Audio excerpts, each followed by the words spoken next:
കണ്ണീർ മഴയത്ത് ഞാനൊരു ചിരിയുടെ കുട ചൂടി എന്ന യൂസഫ് അലി കേച്ചേരി എഴുതി യേശുദാസ് ആലപിച്ച ഗാനം കേൾക്കുമ്പോഴൊക്കെ എൻ്റെ മനസ്സിൽ തെളിഞ്ഞു വരുന്നത് ബഹദൂറിൻ്റെ രൂപമാണ്. ബഹദൂറിൻ്റെ അവസാന സിനിമയായിരുന്നു ജോക്കർ എന്നുള്ളത് മാത്രമല്ല, ബഹദൂറിൻ്റെ ജീവിതത്തിൻ്റെ ഏതാണ്ട് ഒരു നേർചിത്രം ആ ഗാനത്തിലുണ്ട് എന്ന് ഞാൻ വിചാരിക്കുന്നു. ബഹദൂറിനെ നമുക്കെല്ലാവർക്കും ഓർമ്മയുണ്ടാവും എന്ന് വിചാരിക്കുന്നു. കാരണം ഒരു കാലത്ത് മലയാള സിനിമയിൽ നിറഞ്ഞു നിന്ന ഒരു ഹാസ്യ നടനായിരുന്നു അദ്ദേഹം. ഹാസ്യ നടൻ എന്ന പ്രയോഗം ശരിക്കും സാധുവല്ല. അദ്ദേഹം മികച്ച നടനായിരുന്നു. ഹാസ്യരംഗങ്ങളിലാണ് കൂടുതൽ ശോഭിച്ചത് എന്ന് മാത്രമേ. ക്യാരക്ടർ റോളുകളും അദ്ദേഹത്തിന് അതിമനോഹരമായിട്ട് അവതരിപ്പിക്കാൻ കഴിയുമായിരുന്നു. അദ്ദേഹത്തിൻ്റെ കഴിവിനൊത്ത രീതിയിലുള്ള അവസരങ്ങൾ ആ രംഗത്ത് അദ്ദേഹത്തിന് കിട്ടിയിട്ടില്ല എന്ന് മാത്രമേ ഞാൻ പറഞ്ഞതിനർത്ഥം. അപ്പോൾ പ്രഗത്ഭ നടനായിരുന്നു അദ്ദേഹം. 1930 ജനിച്ചതെന്ന് ഞാൻ വിചാരിക്കും. 2000 ആണ്ടിലാണ് മരിച്ചത്.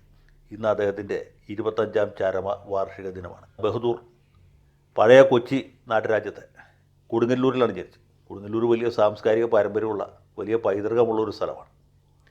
അവിടുത്തെ ഒരു യാഥാസ്ഥിതിക മുസ്ലിം കുടുംബത്തിൽ ജനിച്ചു. കുട്ടിക്കാലത്ത് തൊട്ട് അദ്ദേഹത്തിന് അഭിനയത്തോട് വലിയ കമ്പമായിരുന്നു. ആ നാടകത്തിൽ അഭിനയിച്ചുകൊണ്ടാണ് തുടങ്ങുന്നത്. തരക്കേടില്ലാത്ത മാർക്കോടുകൂടി മെട്രിക്കുലേഷൻ പാസ്സായ ആളാണ്. വീട്ടിൽ സാമാന്യം പ്രാരബ്ധം ഉണ്ടായിരുന്നു. അദ്ദേഹത്തിന് ഏതെങ്കിലും സർക്കാർ ഉദ്യോഗത്തിന് ശ്രമിക്കാമായിരുന്നു, അല്ലെങ്കിൽ വിദ്യാഭ്യാസം തുടരാൻ ശ്രമിക്കാമായിരുന്നു. അതുമല്ലെങ്കിൽ എന്തെങ്കിലും കൈത്തൊഴിലോ ബിസിനസ്സോ ചെയ്യാമായിരുന്നു. ഇതിനൊന്നും ഒരുപെടാതെ അദ്ദേഹം നാടകരംഗത്തേക്കാണ് പോയത്.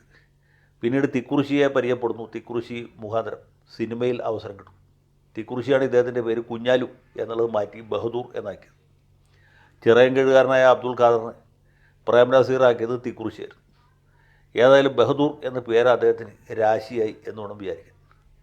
അദ്ദേഹം പിന്നീട് നീലായുടെ പ്രസിദ്ധമായ പാടാത്ത പൈങ്കിളിൽ കൂടിയാണ് പ്രസിദ്ധനാവും. പാടാത്ത പൈങ്കിളി വലിയ ഹിറ്റായിരുന്നു. ഇദ്ദേഹം ആ സിനിമയോടുകൂടി ശ്രദ്ധിക്കപ്പെട്ടു. പിന്നീട് അടൂർ ഭാസിയും ബഹദൂറും എന്ന് പറയുന്ന മലയാള സിനിമയുടെ അവിഭാജ്യ ഘടകമായിട്ട് പറയും.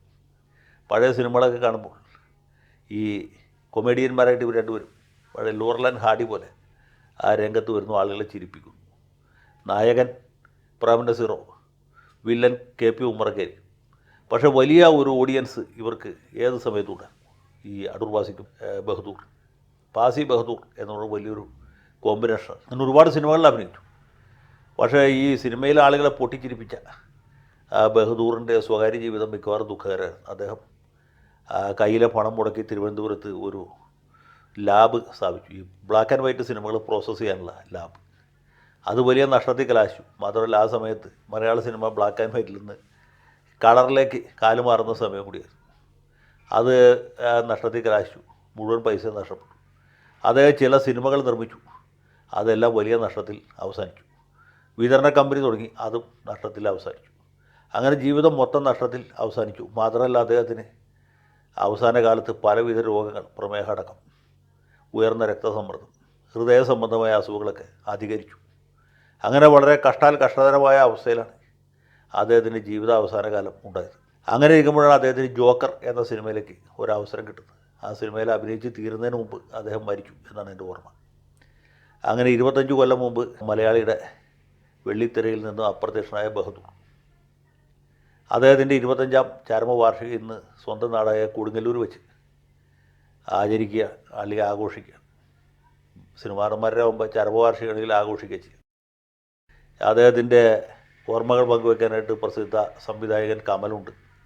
പിന്നെ MESൻ്റെ പ്രസിഡന്റ് ഫസൽ ഗഫൂറുണ്ട്. അതുപോലെ സിനിമാ രംഗത്ത് മുൻനിരയിൽ പ്രവർത്തിക്കുന്ന മറ്റ് പ്രമുഖ വ്യക്തികളെല്ലാവരും ഉണ്ട്. ഈ ചടങ്ങിന് എല്ലാ ആശംസകളും നേരുന്നു. ബഹദൂറിൻ്റെ ദീപ്തമായ സ്മരണയ്ക്ക് മുന്നിൽ ആദരാഞ്ജലി അർപ്പിക്കുകയും ചെയ്തു.